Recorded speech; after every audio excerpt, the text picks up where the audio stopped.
నమస్తే. మొన్న మార్వాడీలు అందరు కలిసి ఒక దళితుని పైన దాడి చేయడం జరిగింది. ఏం ఇష్యూ తెలుసా? అది ఎంత చిన్న ఇష్యూ తెలుసా? కారు జరపండి, మేము పోవాలి అని చెప్పినందుకు అక్కడ ఉన్నటువంటి వాళ్ళ వర్కర్స్తో ప్లస్ వాళ్ళ కుటుంబ సభ్యులందరూ కలిసి ఒక దళితుని పైన దాడి చేయడం జరిగింది. అసలు చిన్న ఇష్యూ, అది ముందు కారు పోనీ అని చెప్పినందుకు. అంటే మార్వాడి వ్యవస్థ ఎంత గట్టిగా ఉందంటే తెలంగాణలో వాళ్ళు ఏం చేసినా నడుస్తుంది. ఎందుకంటే బిజినెస్లు వాళ్ళ చేతిలో ఉన్నాయి. మొత్తం ఏది చూసుకున్నా నువ్వు పోండి ఒకసారి తెలంగాణలో లేకపోతే హైదరాబాద్లో పోండి, ఏ మూలకి ఏ షాపు, అసలు జ్యువెలరీ షాప్ నుంచి ఏ షాప్ అయినా వాళ్ళ చేతుల్లో ఉన్నాయి. కిరాణా షాపు కానీ ఏదైనా వాళ్ళు అంత బలంగా పేరుకుపోయింది తెలంగాణలో మార్వాడి వ్యవస్థ. సో అసలు మన తెలంగాణలో పైన మన దగ్గర బతుకుతూ మన ఇచ్చినటువంటి డబ్బులతో సంపాదించుకుంటూ మన మీద బిజినెస్ చేస్తూ మన మీద వాళ్ళ అహంకారాన్ని కావచ్చు వాళ్ళ పెత్తనాన్ని చూపిస్తున్నటువంటి మార్వాడి వ్యవస్థ పైన మాట్లాడదాం. మనతో మాట్లాడడానికి తెలంగాణ శామన్ నుండు. నమస్తే అన్న. బాగున్నావా? ఏమంటారన్నా, ఇంత మన ఇక్కడ తెలంగాణలో ఘోరగా విపరీతంగా పెరిగిపోయింది ఈ మార్వాడి వ్యవస్థ. అవును, బలంగా మళ్ళీ ఆర్థికంగా బలోపేతంగా ఉండి పెరిగిపోయింది. దీన్ని ఎలా చూస్తున్నాను? నువ్వే దాన్ని వెలికి తీసుకొని వచ్చావు. ఆ రోజు ఏదైతే మోండా మార్కెట్ లో కొంతమంది మార్వాడి గుండాస్, నేను మళ్ళీ మెన్షన్ చేస్తా ఉన్నాను, మార్వాడి గుండాస్ ఏదైతే అత్యంత కిరాతకంగా ఒక దళితుడి పైన ఆపడానికి వచ్చినటువంటి పాలమ్ముకునే ఒక ఆరకటిక పైన ఏం జరుగుతుందా అని అడుగుతానికి వచ్చిన ఒక ముదిరాజ్ పైన, అంటే 3 సామాజిక వర్గాల పైన పర్టికులర్ గా మార్వాడి గుంపు, ఒక మార్వాడి మాఫియా, ఒక మార్వాడి గుండా మొత్తం దాడి చేసింది. నువ్వే అక్కడ ఉన్నటువంటి మన ఛానల్ వేదికగానే మీరే వెళ్ళారు కదా అక్షిత్, నువ్వే వెళ్ళావు కదా. సో మన ఛానల్ చూసిన తర్వాతనే ఏం జరిగిందని వాస్తవ విషయాలను వెళ్ళి అడిగి తెలుసుకొని బాధితుల్ని పరామర్శించారు. వాళ్ళు ఎంత, ఒక ఆయనకు ఆ సాయి కిరణ్ అనేటువంటి వ్యక్తి ఉన్నాడు కదా, ఈ పన్నీర్ కొట్టారు. ఇంకొక ఆయన పాలమ్ముకునేటువంటి కూడా ఈ చెవు పగల కొట్టారు. ఇంకో ముదిరాజు అయిన కూడా ఆయనని పిడిగుద్దులు గుద్దారు.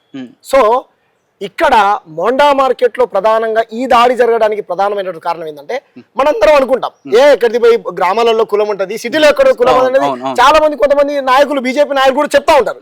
నేనేమంటారు, రైట్, తెలంగాణ సమాజం కులాన్ని బట్టి, ఇప్పుడు నీ కులం ఏదో నాకు తెలియదు, ఒక అంశాన్ని తెరపైకి తీసుకొస్తాం, పలానాయన ఏ కులము, పలానాయన ఏ మతం అని చూస్తామా? తెలంగాణ సమాజం కులాలని మతాలకు అతీతంగా బతికేటువంటి సమాజం, అన్నల తమ్ముళ్ళగా కలిసేటువంటి సమాజం. ఇటువంటి మంచి సమాజంలో ఇటువంటి చిచ్చులు పెట్టిన వ్యక్తులు ఎవరు? Because of Marwaris. నేను మళ్ళీ మార్వాడీస్ నేను చెప్తా, అక్కడ ఉన్నటువంటి వాళ్ళు. నేను వెళ్ళి అనుకున్నాను, అన్న ఇన్ని సంవత్సరాల నుంచి ఈ బస్తీలో మేము అందరం అన్నల తమ్ముళ్ళ కలిసి బతుకుతామన్నా అని చెప్తా ఉన్నారు. రైట్, మరి కలిసి బతుకుతా ఉంటే పర్టికులర్ గా అరే మళ్ళీ కమ్ జాత్ నాకేలవుడే తేరకు కైకూరే, అంతేనా? నీ జాతి నీకెందుకు రా, తక్కువ కులం నీకెందుకు నేను బండి ఏడ పెట్టుకుంటే అన్నాడు. నా సాయి ఏమడిగాడు, వెనక నుంచి వచ్చి, ఏంది బ్రదర్ ఇది పబ్లిక్ రోడ్డు కట్టంగా కారు పెట్టావు తీయొచ్చు కంటే నీకెందుకు కమ్ జాత్ మాకిరోడే తేరకు కైకూరే అని అన్నాడు మార్వాడి. ఆయన నన్ను అంటవా బ్రదర్ అని చెప్పేసి మనోడు కూడా క్వశ్చన్ చేస్తే, ఈయనని కొట్టి కుర్చీలు, అక్కడ ఉన్నటువంటి టేబుల్లు అన్ని తీసుకొని ఒక గుంపు అడుగుతానికి వచ్చినటువంటి అదే బస్తీ అయినటువంటి ఇంకో సాయి పాలమ్ముకునే ఆయనను అందరిని గుద్దురు. సీసీ కెమెరాలు ఉన్నాయి కాబట్టి వాళ్ళ బండారం బయటపడ్డాడు. లేకపోతే ఎంత నరరూప రాక్షసులు వీళ్ళు, ఎంత నరరూప రాక్షసులు. మీరు అన్నట్టు గ్రామాలలోకి మార్వాడీలు చొరవైపోయారు. అరే ఏది చూడు, ఇప్పుడు పై ట్యూబ్ లైట్లు అమ్ముకునే దుకాణాలు వాళ్ళయే, పెయింట్లు అమ్ముకునే దుకాణాలు వాళ్ళయే, దాల్ బాటి వాళ్ళదే, కచోరీ వాళ్ళదే, స్వీట్ షాపులు వాళ్ళయే, మొత్తం ఐటీ కంపెనీలలో యజమానులు వాళ్ళే, ఈ దేశాన్ని దోచుకునే దొంగలు వాళ్ళే. 28 మంది ఈ దేశాన్ని దోచుకుంటే ఒక విజయ్ మాల్యా బెంగళూరుకి తప్పినట్టు తప్ప మిగతా వాళ్ళందరూ మార్వాడీసే. మరి ఎక్కడ మీ పాత్ర? మీరు నిజంగా గొప్ప పరివర్తనవాదులు మేము అని చెప్పుకుంటున్నారు కదా, మీరు పరివర్తనవాదులు అయితే మీరు ధర్మరక్షకులు అని చెప్పుకుంటున్నారు కదా, ఏం చెప్పండి, ఎక్కడుంది మీ శ్రమ? రోడ్లు ఉడిచిన వాళ్ళ మీరు? పొద్దున్న లేస్తే మా ఎస్సీ ఎస్టీ బీసీ లాగా మోరల్స్ ఆఫ్ చేసిన వాళ్ళ మీరు? ఏంది మీరు చేసేది? ఈ దేశ సంపదను దోచుకునే దొంగలు మీరు. మేము కాదనంటలే, బతుకు తెరువు కోసం వచ్చిన వాళ్ళని ఎవరినైనా సరే ఈ తెలంగాణ సమాజం ఆదరిస్తుంది, కడుపులో పెట్టుకుంటది, అందరికీ పోగొడుతుంది. మా నేల మీదకి వచ్చి మా అస్తిత్వం మీద దెబ్బ కొడుతూ మా కల్చర్ని ధ్వంసం చేస్తూ మమ్మల్ని గుద్దుతావా, మమ్మల్ని చంపుతావా? ఖబర్దార్ మార్వాడి గుండాలారా, ఏమనుకుంటున్నారు మీరు? పక్కన 100 కిలోమీటర్ల దూరంలో ఉన్న ఆంధ్రలే వద్దురా నాయన మేము పెత్తనమని సీమాంధ్ర ఆంధ్ర దోపిడీదారులకు వ్యతిరేకంగా కొట్లాడినాం. 100,000 మంది విద్యార్థులు ప్రాణత్యాగాలు చేశారు. ఎక్కడి నుంచో 2000, 3000, 4000 కిలోమీటర్ నుంచి గుజరాతీ మార్వాడి రాజస్థాన్లో వస్తే మేము ఎందుకు అక్కున పెట్టుకున్నాం? మాకు కావాల్సింది మనుషుల యొక్క కులమనో మతమనో కాదు, మా మీద ఆధిపత్యం చెలాయిస్తుంటే ఎవరు ఊకోం. తెలంగాణ సమాజం కూడా అటువంటిది కదా. కాబట్టి ఎక్కడి నుంచో వచ్చిన రాయలసీమను కూడా ఇక్కడ ఎందుకు ఎమ్మెల్యేని చేశారు? తెలంగాణ ప్రజలకు ఇదే కదా. సరే ఓకే, అక్కడ ఉన్నటువంటి మార్వాడి గుంపంతా ఓట్లు వేసింది, అది వేరే విషయం అనుకో, మేము కాదనంటలే. కానీ ఇటువంటి దాడులు చేసుకోవద్దు. మీరు ఏం చేయాలనుకుంటున్నారు ఈ రాష్ట్రాన్ని? ఇక్కడ కుల పంచాయతీలు పెట్టేది మీరు, మత పంచాయతీలు పెట్టేది మీరు. ఈ 50 ఏళ్ల కాలంలో తెలంగాణలో ఎక్కడ మత పంచాయతీ లేదు. దొరలకు భూస్వాములకు వ్యతిరేకంగా కొట్లాడినటువంటి సమాజం సమాజం. ఈ మధ్య కాలంలో పొద్దున్న లేసే కుల పంచాయతీలు, మత పంచాయతీలు, మసీదు, చర్చి, మందిరు, వీటి మీద ప్రజా సమస్యలు. కొన్ని రాజకీయ పార్టీలు ఇటువంటి వ్యక్తులను ఉసిగొలపడం వల్ల ఎవరున్నారని మీ మీ వెనకాల ఈ దాడి చేశారు మీరు? అంతే కదా, మరి అంతే కదా. ఎవరున్నారని చేశారు చెప్పండి? ఒక్క నాయకుడు ఖండించాడా? ఓకే రైట్, అక్కడ ఉన్నటువంటి నాయకులు పద్మరావణ అంటే చాలా మంచివాడు, మంచి పేరు ఉన్నది. వాళ్ళ అబ్బాయికి పద్మరావణకు ప్రపంచవ్యాప్తంగా పద్మరావణకు అభిమానులు ఉన్నారు. తెలంగాణ ఉద్యమకారుడు, అన్ని వర్గాలని ఎటువంటి వివక్షత లేకుండా హక్కును పెట్టుకుంటారని ఇది ఉన్నది. పద్మరావణ ఓకే, ఇరు వర్గాలని మాట్లాడి కూర్చోబెట్టి సామరాజ్యంగా సమస్యను పరిష్కరిస్తానంట, సంతోషం. కానీ ఒక బీజేపీ నాయకుడు ఖండించాలి కదా. మళ్ళీ హైలైట్ అయితే బీజేపీ నాయకులకు సంబంధించినటువంటి యువమోర్చాకు సంబంధించిన వాళ్ళ రిలేటివ్ వాళ్ళు ఎవరైనా కానీ అక్కడ క్లియర్ గా కులం పేరుతోని దూషించాడు. కేసు కూడా అయింది కదా, అట్రాసిటీ కేసు అయింది, మీకు చూపించారు కదా, మీరు కూడా చూశారు కదా. అట్రాసిటీ కేసు అయింది, వాళ్ళంతా సాయిని పన్నీరు కొట్టారు, ఇంకొన్ని చెవులు పగలు కొట్టారు. పోలీసు వాళ్ళు అరెస్ట్ చేయించారని అంటే ఇంకా 6 7 ఉన్నారంట దాంట్లో, ఇంతవరకు అరెస్ట్ చేయలే. ఎందుకనంటే ఆ జడ్జిమెంట్ లేదు, నేను అంటున్నా ఆ జడ్జిమెంట్ ప్రకారం, ఈ జడ్జిమెంట్ ప్రకారం అని అంటాను. రైట్, మాకు డిపార్ట్మెంట్ పట్ల అన్ని కేసుల్లో అరెస్ట్ చేస్తారంటే, అంటే ఎస్సీ ఎస్టీ కేసుల్లో హత్యకు గురైతేనే నిందితులను అరెస్ట్ చేస్తా ఉన్నారు, దాడులు చేస్తే అరెస్ట్ చేయట్లే. స్టేషన్ బెల్ ఇచ్చి 41 CRPC ఇచ్చి పంపిస్తా ఉన్నారు. ఇంకెందుకు, నేను కూడా పోయి కొడతాను, నాకు కూడా 41 CRPC. నేరస్తుని నువ్వు కాపాడే ప్రయత్నం చేయకండి. నేరం చేశాడా లేదా? బహిరంగ ప్రదేశంలో కులం పేరుతో దూషించి కొట్టాడా లేదా? రైట్, ఈయన కూడా వాళ్ళు కూడా కొట్టారు కదండి, ఇరు వర్గాలు దాడి చేసుకున్నట్టు. నువ్వు నన్ను కొట్టడానికి వచ్చినప్పుడు నేను కొట్టను అక్షయ్ అంటే డిఫెన్స్ చేసుకుంటా కంపల్సరీ, అంతే కదా. నువ్వు నన్ను కొట్టడానికి వచ్చినప్పుడు నేను తోసే ప్రయత్నం నేను చేయనా? అదే చట్టాలే చెప్తున్నాయి కదా. నువ్వు దళిత సమాజం మీద దాడి చేసినటువంటి వ్యక్తుల్ని కాపాడేటువంటి ప్రయత్నం ఎందుకు చేస్తా ఉన్నారు? ఒక బీసీ మీద దాడి చేశారు కదా, ఒక ముదిరాజు మీద దాడి చేశారు కదా, ఒక ఆరకటిక పైన దాడి చేశారు కదా, ఒక దళితుడి పైన దాడి చేశారు కదా. మీకు అహంకారం, మీకు డబ్బులు, కార్లు, బంగ్లాలు, బిల్డింగ్లు ఉంటే మనిషి మీ ఇంట్లో పెట్టుకోండి బై. రోడ్ అనేది పబ్లిక్ ప్రాపర్టీ, మేము వెళ్ళి చూసాం అన్న, మాకు పిల్లలు ఉన్నారన్న, ఈ రకంగా మమ్మల్ని కొట్టారు, ఏంది మా పరిస్థితి అంటా ఉన్నారు. పరిస్థితి జరగకూడదు ఏదైనా జరిగింది అనుకో, మీరు కొట్టే క్రమంలో తలగరాని చోట ఎక్కడైనా తగిలి ప్రాణాలు పోయినాయి అనుకో, ఎవడు బాధ్యత? ఎంత పెద్ద ఇదే ఏది? కాబట్టి ఈ అహంకారం, మార్వాడీలకు మీకు డబ్బులు ఉన్నాయని, లేకపోతే మీ వెనకాల కొన్ని రాజకీయ శక్తులు ఉన్నాయని ఈ అహంకారాన్ని తగ్గించుకుంటే మంచిది. కాబట్టి ఇదే కాకుండా వీళ్ళు గ్రామాలలో కూడా అందరు ఉపాధిని ధ్వంసం చేశారు, కల్చర్ని ధ్వంసం చేశారు, పనులు లేకుండా చేశారు. ఇన్ని కంపెనీలు పెట్టుకున్నారు కదా, నేను ఇంతకుముందు చెప్పా, హల్దీరాము, దాదూసు, బింగోలేసు, ఇంకా రకరకాల వీళ్ళ మిఠాయి కంపెనీలు ఉన్నాయి.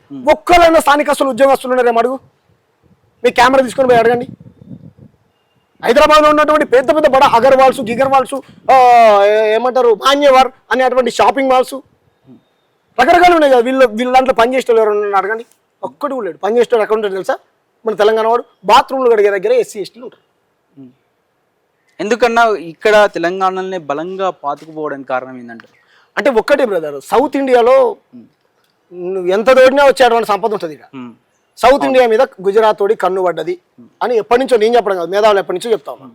రాజస్థానీ, గుజరాతీ, మార్వాడీల కన్ను సౌత్ ఇండియా మీద పడ్డది.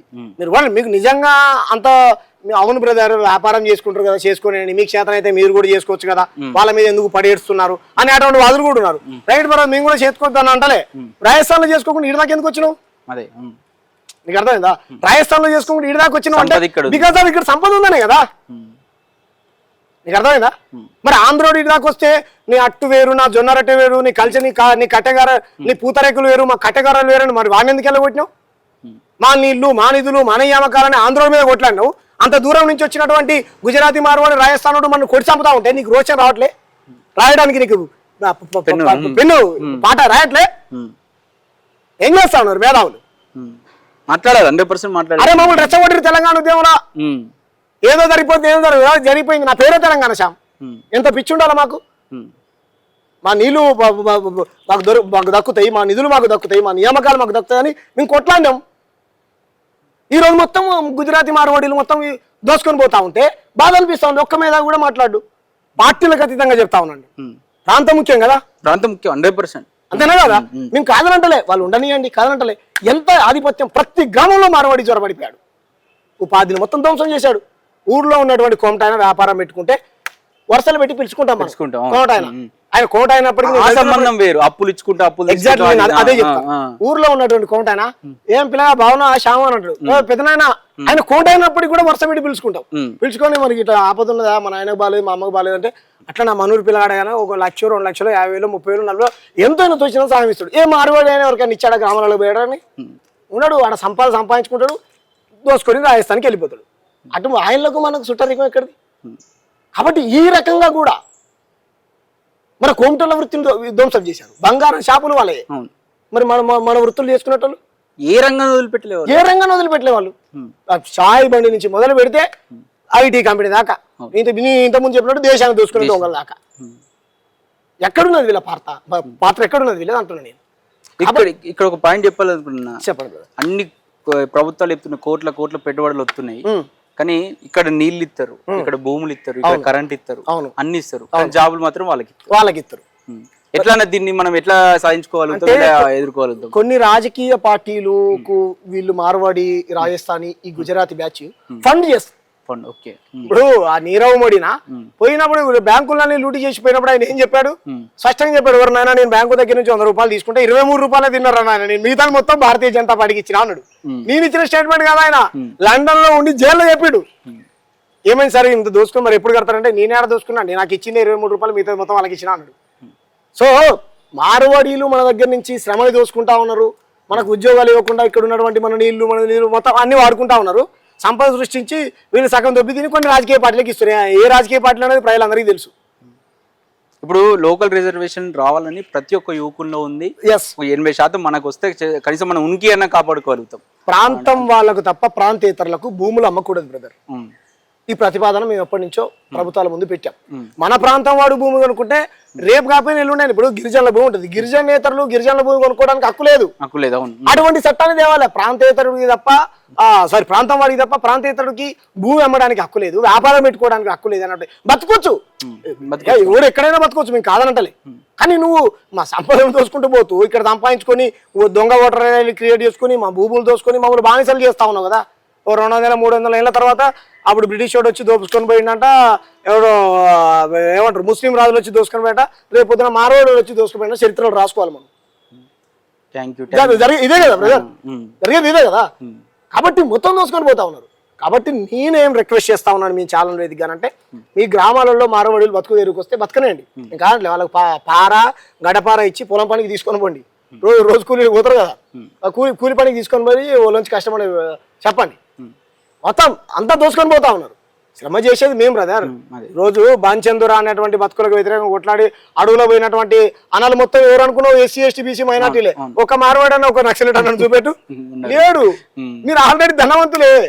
ఇంకా మేము ఆఖరికి గిరిజన ఏమంటారు తాండాల్లోకి, కోయ గూడాల్లోకి, దళిత వాడల్లోకి చొరబడ్డారు మార్వాడీలు. గ్రామాలలో కూడా చొరబడ్డారు. నేను చెప్పే వాదన కాదు. నేను ఒక పోస్ట్ పెడితే కొన్ని లక్షల మంది స్పందించారన్న ఈ ఉద్యమం పెద్ద ఎత్తున రావాలని. ఇప్పుడు నా సొంత కవిత్వం కాదు కదా ఇది. కాబట్టి మీరు ఒకసారి ఏమంటారు, మీ ఛానల్ వేదిక కూడా మీరు పలుమార్లు నేను చాలా వీడియోస్ చూసా. గోపీనాథ్ సార్ ఇటీవల కాలంలో తొలి వెలుగు రాగా నాకు ఇంటర్వ్యూ ఇచ్చాడు. మీరు చూడండి, దాంట్లో చక్కటి అంశాలని చెప్పాడు. మార్వాడీలు కల్చర్ని ధ్వంసం చేస్తా ఉన్నారు. ఈ దేశంలో మనం చేయాల్సింది ఆ భారత్ ఈ భారత్ అని అంటా ఉన్నారు కదా. ఏ భారత్ కాదు. కొంతమంది ఏమో రకరకాల వాళ్ళ స్వార్థ ప్రయోజనాల కోసం చెప్తా ఉన్నారు. మేమేమంటున్నామంటే ఈ దేశంలో జరగాల్సింది మార్వాడి, రాజస్థానీ, గుజరాతీ, ముక్త్ భారత్ జరగాలి సౌత్ ఇండియాలో. థ్యాంక్ యూ సో మచ్ అన్న. ఎవరి దేశంలో ఎవరైనా ఎక్కడైనా జీవించవచ్చు, ఉండవచ్చు. కానీ దాడి చేసే హక్కు ఎవరు ఇచ్చారు మీకు? ఎందుకు దాడులు చేయాలి? వాళ్ళు కారు పక్క జరపదని దాడి చేసిపోయింది. నిజంగా తెలంగాణ ప్రజలు అంత ఏదో జరుగుతూ ఉంటే ఒక ఆదరిస్తాం, హక్కును చేర్చుకుంటాం, అవసరమైతే ఆత్మీయంగా చూసుకుంటాం. కానీ మా మీదనే దాడులు చేస్తే మా మీదనే పెత్తనం చేస్తే మేము ఊకం. ఆంధ్రలోనే తరిమి కొట్టినాం. మిమ్మల్ని తరిమి కొట్టడం పెద్ద ఇష్యూ కాదు. తక్కువ ఉంటారు మీరు, ఇంకా ఆంధ్రోళ్ళ కంటే చాలా తక్కువ ఉంటారు. మీరు మంచిగా మెదగండి, ఆప్యాయంగా ఉండండి తెలంగాణలతో. ఏదైనా ఉంటే ఇష్యూ ఉంటే కొట్టడైంది, ఏమైనా ఇబ్బంది అయితే మాట్లాడండి, ఇట్లా జరిగింది ఇది అని మాట్లాడండి. కానీ కొట్టడం డాల్వ్ చేసేది తెలంగాణ ప్రజలు సహించరు. కంపల్సరీ బుద్ధి చెప్పే రోజులు పక్కా వస్తాయి. చూస్తూనే ఉండండి మన తొలి వెలుగు.